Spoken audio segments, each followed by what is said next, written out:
Deepika Chandru Kamli. I am studying in first standard A section. My school name is Sentex ICSE School, Haveri. Respected principal, ma'am, teachers, parents, and all my dear friends. First of all, I wish you all a very happy Independence Day.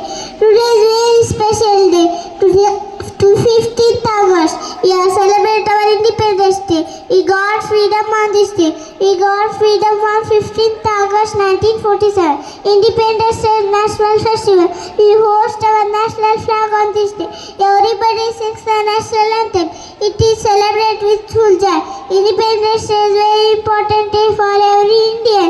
We should always remember and respect our freedom fighters. Our great freedom fighters like Mahatma Gandhi, Subhash Chandra Bose, Bhagat Singh, Sangoli Rayana, many others devoted their own life for the freedom of our country.